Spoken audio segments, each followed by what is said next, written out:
Oke, bismillahirrahmanirrahim. Assalamualaikum warahmatullahi wabarakatuh. Eh, Hari ini kita lanjut pembahasannya mengenai evaluasi kinerja portofolio. Jadi kalau misalnya di pertemuan sebelumnya kita sudah pernah bahas mengenai resiko dan return. Sekarang kita bahas mengenai evaluasi kinerja portofolio.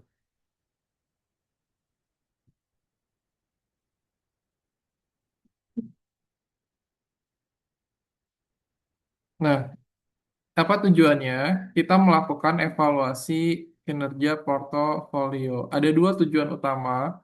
Yang pertama adalah kita ingin lihat apakah portofolio yang kita punya, portofolio itu kan biasanya terdiri dari lebih dari satu instrumen investasi, lebih dari satu instrumen investasi. Misalnya kalau dia portofolio saham, berarti kan dia lebih dari satu jenis saham, misalnya saham A, saham B, saham C. Nah, investor perlu mengetahui apakah return dari portofolio yang dibentuk, saham A, saham B, saham C, itu tuh ngasih imbal hasil sesuai yang diharapkan atau tidak. Jadi misalnya dia berharap imbal hasil dari portofolionya dia itu 20%. Nah, dia perlu ngelihat ada nggak sih portofolio atau salah satu instrumen saham yang kinerjanya buruk. Nah, itu yang pertama.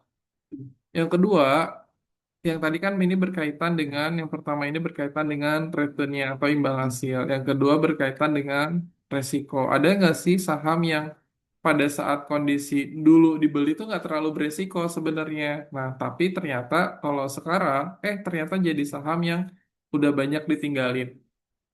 Misalnya kayak ini. Kayak sekarang kan yang lagi uptrend sahamnya siapa? Sahamnya Pak Bakri kan, Bakri Group. Bakri Group hampir semuanya tuh naik terus, mulai dari yang Bulk, FLKI, terus banyak lah hampir semua rata-rata 80% naik terus. Tapi 2 minggu lalu atau beberapa bulan lalu itu sempat sahamnya Pak Prayogo itu kan semuanya malah downtrend kan, pindah dari saham konglo ke saham-saham yang sifatnya fundamental, tapi sekarang udah balik lagi kan. Nah, jadi bisa jadi pada saat pertama kali kita beli, resiko sahamnya nggak tinggi. Nah, tapi pada saat kondisi saat ini, resikonya berubah. Nah, itu makanya perlu ada evaluasi. Apa yang dipertimbangkan kalau misalnya kita mau melakukan evaluasi atas portofolio? Yang pertama adalah resikonya. Nah, resikonya masuk nggak di kita? Terus periode waktunya, kapan kita mau melakukan evaluasi. Terus yang ketiga adalah benchmarknya. Kita mau ngebandingin sama apa, sama saham kinerjanya apa yang mau kita bandingin. Terus yang terakhir adalah tujuan investasinya sebenarnya apa. Nah, hari ini kita akan spesifik menghitung bagaimana cara kita mengevaluasi satu kinerja portofolio. Ada banyak cara yang bisa dipakai. Nah, metode sederhananya adalah kita menghitung berapa dividen yang diterima, berapa capital gain yang diterima. Ini udah pernah dibahas di materi return portofolio. Ini dividennya berapa, capital gainnya berapa, terus nanti dibagi dengan nilai pasarnya. Nah, walaupun sebenarnya cara yang sederhana ini nggak relevan karena nanti nilainya adalah statis atau tidak berubah. Jadi ada cara alternatif yang lain. Nah, ada juga metode alternatif yaitu TWR, Time Weighted Rate of Return, sama DWR, Dollar Wage Rate of Return. Apa bedanya TWR dengan DWR? Ini yang akan kita bahas juga. Nah, TWR itu tidak dipengaruhi oleh penambahan atau penarikan dana yang dilakukan oleh investor. Tapi kalau misalnya dollar wage, kalau TWR dia lihatnya dari rentang waktunya. Kalau dollar wage, nah dia lihat kas masuk, kas keluarnya. Itu yang membedakan. Jadi rentang waktu atau periode, kalau DWR itu dari sisi kas masuk, kas keluar. Nah, DWR ini adalah return yang benar-benar diterima oleh investor, ditentukan oleh besarnya arus kas masuk dan arus kas keluar. Nanti ada contohnya. Kita masuk ke contohnya. Nah, ini nanti bisa dilihat materinya perbedaan TWR sama perbedaan DWR. Nanti dibaca aja. Nah, misalnya ini TWR. Suatu portofolio diamati selama 5 tahun, berarti periode pengamatannya 5 tahun, terdiri dari 3 aliran kas. Yang pertama, dia ngasih return 5%. Terus yang kedua ngasih return 8%. Dan yang ketiga adalah ngasih return 10%. Nah, di sini rumusnya TWR adalah 1 plus S1 dikali 1 plus S2. S itu apa? Nah, ini ada penjelasannya. S itu adalah return yang diperoleh dari subperiode. Nah, jadi subperiode itu misalnya di 1 bulan, di kesempatan pertama, dia dapat return 5%. Nah, 1 bulan, turunan dari 1 bulan ya disebut subperiode.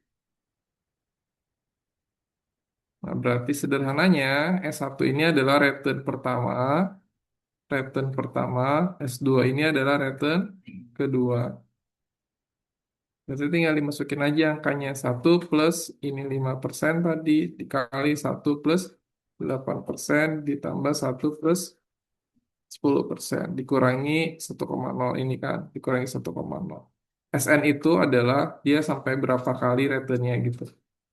Nah, maka persentasenya adalah 24,7%. Nah, ini adalah tingkat returnnya. Berarti portofolio itu imbal hasilnya cuma 24,7% selama 5 tahun ini. Nah, nanti tinggal disesuaikan sama expected returnnya. Expected returnnya. Jadi kalau nanti ada di soal, misalnya hitung berapa tingkat return untuk portofolio A berdasarkan TWR. Jika expected return-nya adalah 35%. Nah, saham ini, kalau expected return-nya 35%, realisasinya 24%, tinggi atau rendah?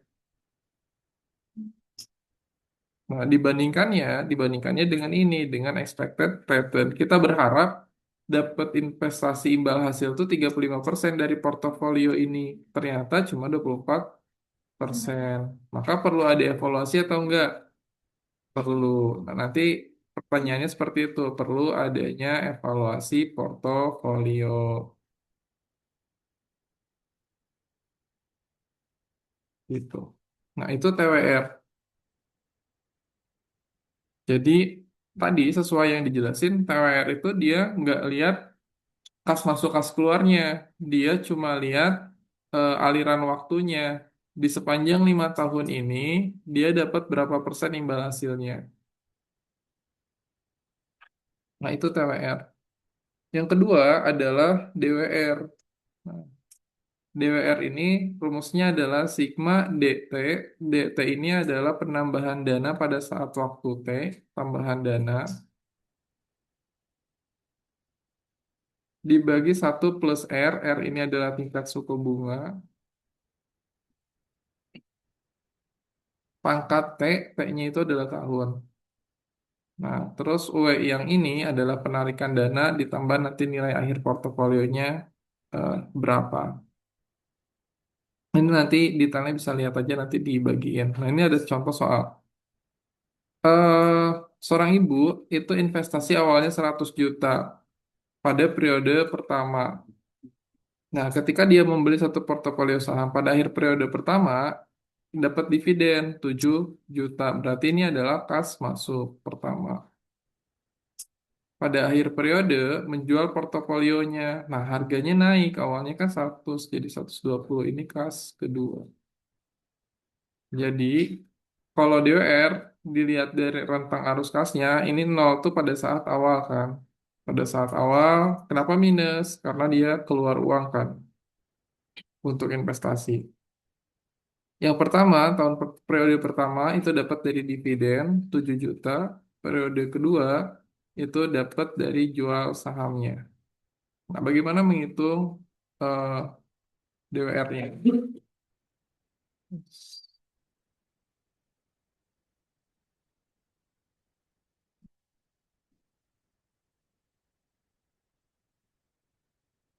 Nah, untuk ngitung DWR, sebenarnya ini rada tricky, tapi sama kayak waktu soal obligasi. Jadi mesti ngitung berapa tingkat suku bunga yang pas sampai nilai akhirnya adalah sama dengan 100 juta. Tapi angka-angkanya bisa dimasukin dulu. Jadi ini adalah kas pertama ditambah kas tahun kedua. Nah, ini tahun pertama, tahun kedua. Nah, yang dicari ini adalah R-nya. Nah, R-nya mesti dicari berapa sampai nanti dapat nilai 100 juta. Nah, dalam konteks ini R-nya adalah 13,10 persen gitu. Tapi soal ini nanti biasanya tidak muncul pada saat ujian. Nah, yang terakhir adalah metode evaluasi portofolio berdasarkan beberapa indeks disebutnya. Ada indeks Sharpe, indeks Trainor, indeks Jensen. Nah, indeks ini dinamakan berdasarkan penemunya masing-masing. Nah, apa bedanya indeks ini sama alat ukur sebelumnya? Yang membedakan adalah kita nggak bisa melihat satu kinerja portofolio itu hanya pada return. Kalau yang tadi itu hanya pada imbal hasil, hanya pada imbal hasil. Tapi kita mengabaikan faktor resiko. Nah, kalau indeks ini dia imbal hasilnya diperhitungkan, resikonya juga diperhitungkan. Nah, itu yang membedakan antara TWR DWR dengan indeks ini. Makanya disebutnya risk adjusted performance. Jadi performa resiko yang disesuaikan atau evaluasi portofolio yang disesuaikan dengan resikonya. Nah, ini adalah evaluasi portofolio sesuai resiko. Nah, kita masuk ke indeks Sharpe. Indeks Sharpe ini nanti teorinya dibaca aja ya. Nah, indeks Sharpe ini, dia konsep perhitungannya adalah membandingkan konsep capital market main atau pasar modal. Nanti ada contohnya biar nggak bingung. Rumusnya adalah RP dikurangi RF, risk free dibagi dengan standar deviasi. Nah, RP ini, oh ini nggak muncul ya. Harusnya di sini ada gini. Salah. Cap ratio. Nah, ini adalah RP. RP itu rata-rata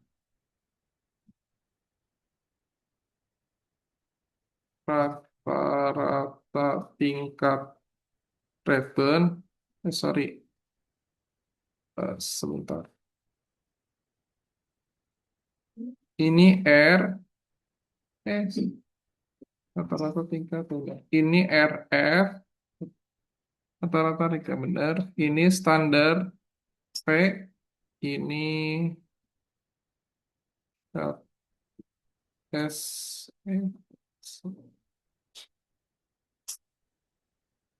ini SP. Nah, jadi SP itu adalah indeks sharp portfolio. R yang ini atau RP itu adalah rata-rata return portofolio P selama periode pengamatan. RF ini adalah rata-rata tingkat return bebas resiko atau risk free disebutnya. Risk free. RP ini adalah rata-rata return portofolio.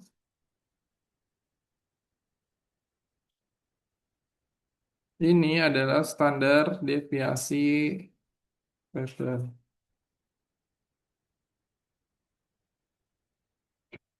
Gitu.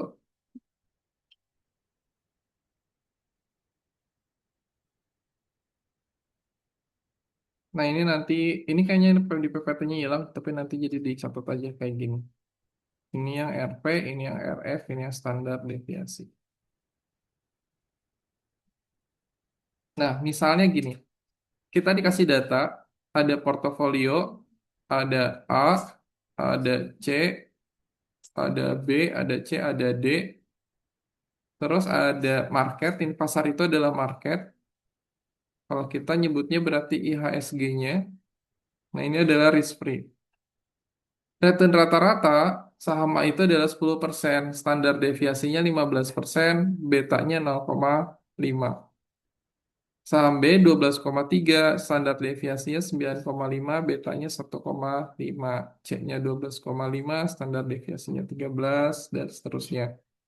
Nah, risk free itu adalah produk investasi yang tidak ada resikonya, namanya juga risk free. Tidak ada resikonya. Misalnya obligasi pemerintah.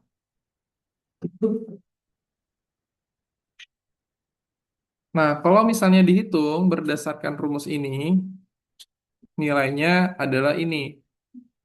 Saham D itu adalah 0,61, saham B itu adalah 0,47, saham C itu adalah 0,33, saham A itu adalah 0,13, pasarnya itu adalah 0,42. Nah, maka kita bisa lihat di tabel yang sebelumnya ini ada dua jenis portofolio yang lebih besar dari indeks Sharpe, yaitu portofolio B dan portofolio D. Nah, ini B dan D yang lebih besar dari indeks pasarnya. Semakin besar nilai indeksnya,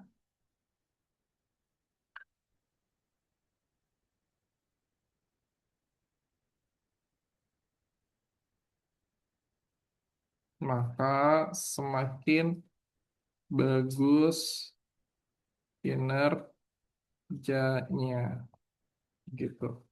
Jadi, kalau misalnya ada indeks yang kinerjanya di bawah kinerja pasar, nah itu perlu dievaluasi. Kalau dari sini berarti mana nih yang perlu dievaluasi? Yang mana? Yang A itu adalah 0,13 sama yang C itu 0,33. Nah, kita lihat kenapa A bisa kecil. A itu 10, returnnya pasarnya 8, tapi standar deviasinya tinggi 15. Semakin tinggi standar deviasi, ini sebelumnya udah pernah dibahas, SD tinggi, resiko tinggi. Nah, beta ini apa-apa? Beta ini semakin angkanya mendekati satu,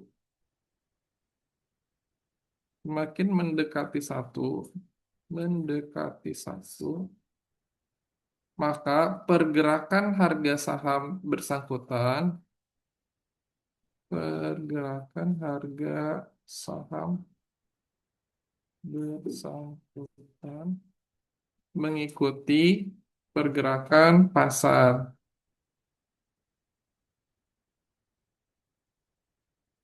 Gitu.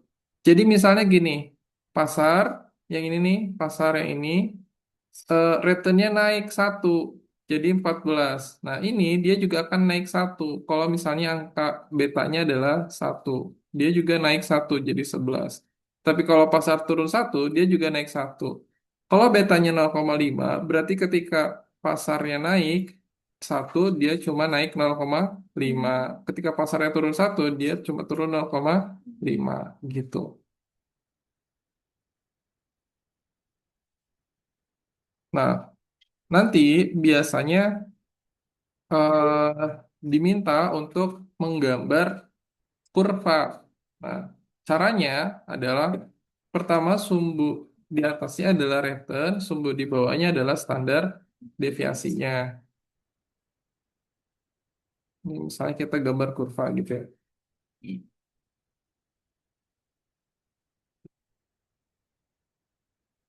Kita lihat returnnya dari berapa? 8, 13, 15, 8, 2, 8, 10, 12, 13, 15. Ini 0, di sini misalnya 8, 10, 12, ada 13 nggak? Nggak ada. Langsung paling tinggi 15. Standar deviasinya kelipatan 5 aja lah yang samain. 5, 10, 15, 20. Nah, yang pertama adalah kita mesti nentuin titik RF-nya dulu. Risk free-nya. Risk free-nya di mana? Di 8. Oke, berarti ini RF. Saya ganti dulu warnanya. Ini RF. Kita udah punya nih RF. Nah, nanti garis RF itu ditariknya ke garis market line. Kita lihat market line. Kalau ada pasar, ini disebutnya market line. Market line-nya ada di berapa returnnya? 13. Berarti sekitar sini lah ya. SD-nya berapa? 12. Berarti sinilah.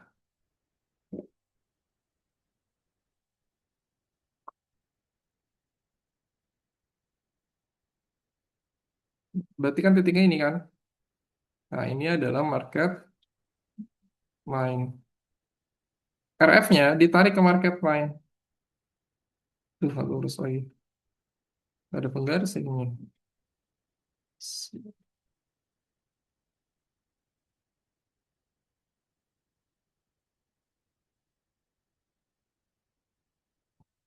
Nah, inilah yang disebut dengan market line.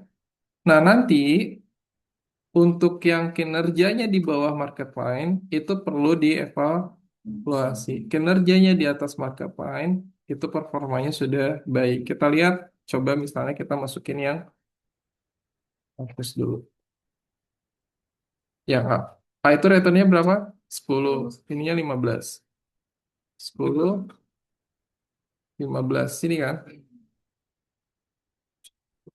Nah, dari sini aja udah kelihatan. Dia bakal di bawah atau bakal di atas? Tuh, lurus. Anggap di sini lah ya. Belok sedikit. Garis A. Terus yang B, 12 sama 9. 12, 9,5 sini lah ya. 12 ya benar 9.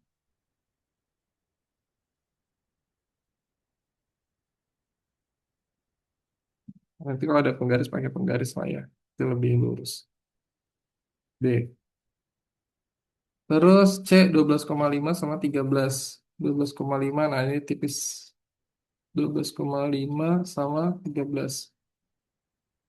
13-nya pasti di sini dia.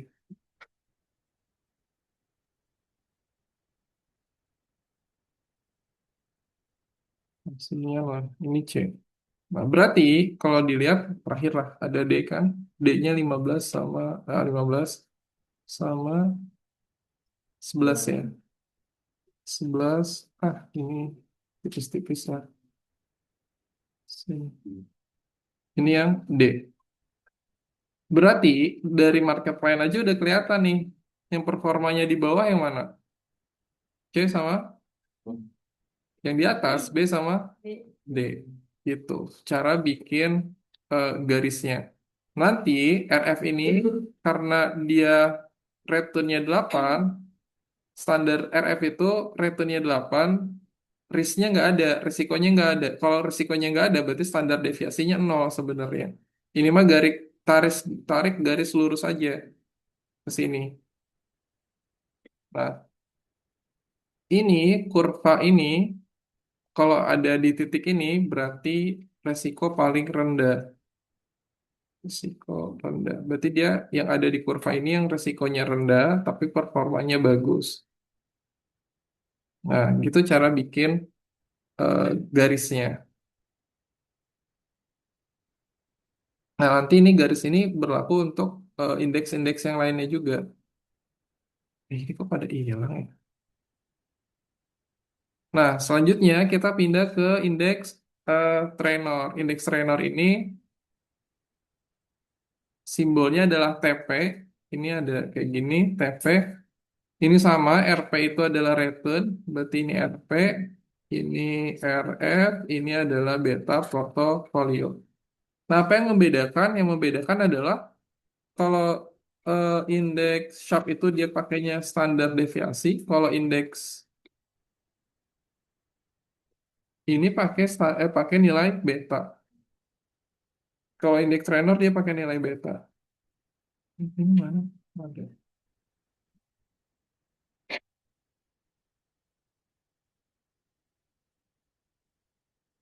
Ini ya yang membedakan adalah dia pakai nilai beta bukan nilai standar deviasi. Sisanya rumus atasnya ini sama, atasnya sama.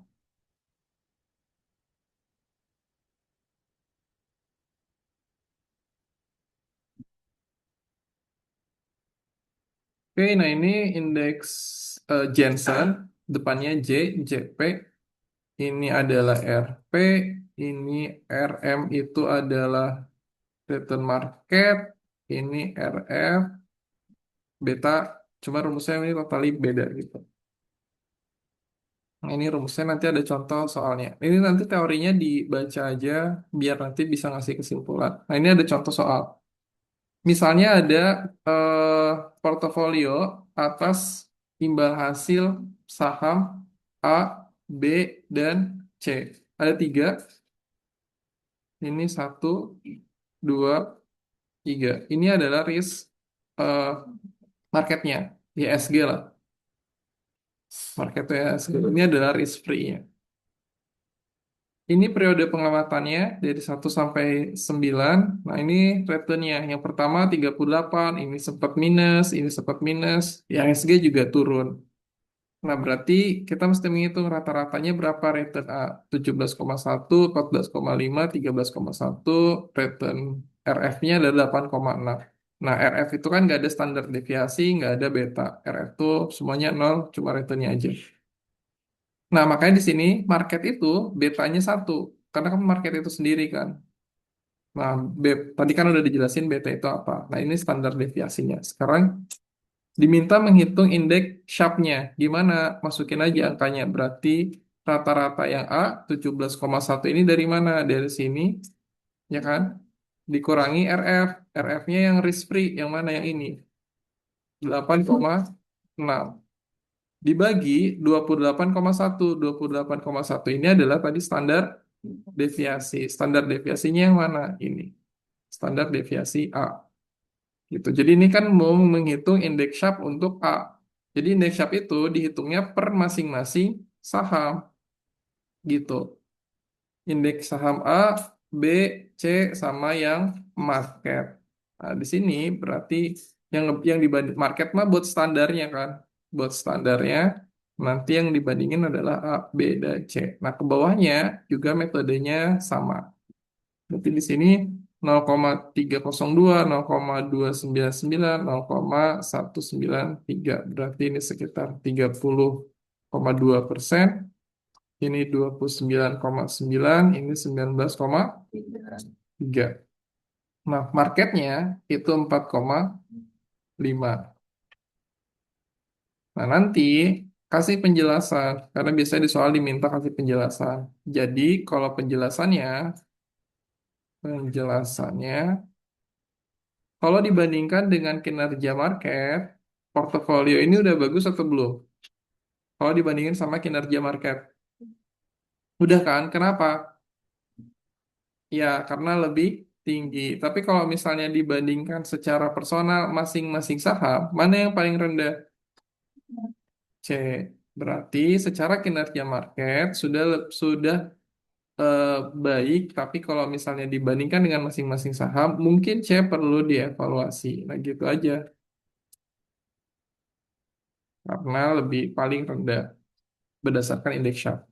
Selanjutnya adalah indeks Trainor. Indeks Trainor ini cara ngitungnya sama. Ini jauh banget space-nya. RPI itu adalah return saham A yang masih yang ini nih 17,1. Ini mah sama banget, bedanya ini. Bedanya dia nggak pakai standar deviasi, tapi pakai beta. Betanya 1,20. 1,20 dari mana dari sini? Ini beta A, beta B, beta C. 1,2, 0,92 sama 1,04. Nah ini.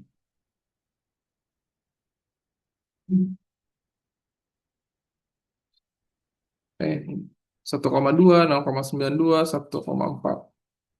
Nah, market betanya 1. Jadi nilainya adalah 7,8, 6,41, 4,23, sama 2,40. Ini kesimpulannya juga sama. Nah, yang terakhir adalah indeks Jensen. Indeks Jensen ini dihitung sama si return. Return saham A dikurangi risk free-nya, terus dikurangi risk market. Sorry, risk market. Return market 11%, return market itu yang ini. Rata-rata return market yang 11% ini dikurangi risk free lagi yang ini, nah dikali beta, maka dapat 5,62, 3,69, 1,90, di sininya marketnya 0. Nah, nanti tinggal bikin eh, kurvanya gitu.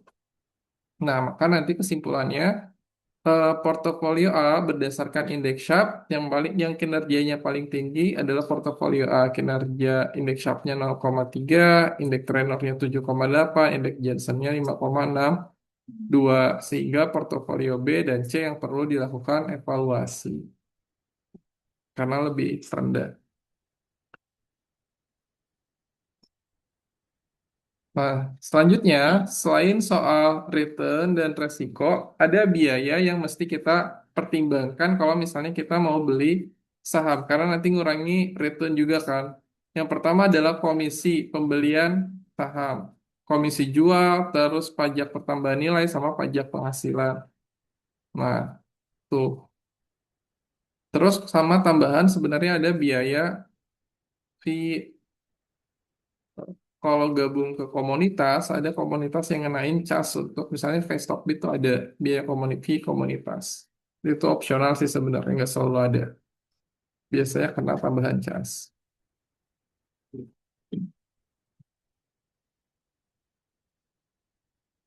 Nah, itu yang bisa disampaikan untuk materi tentang evaluasi kinerja portofolio.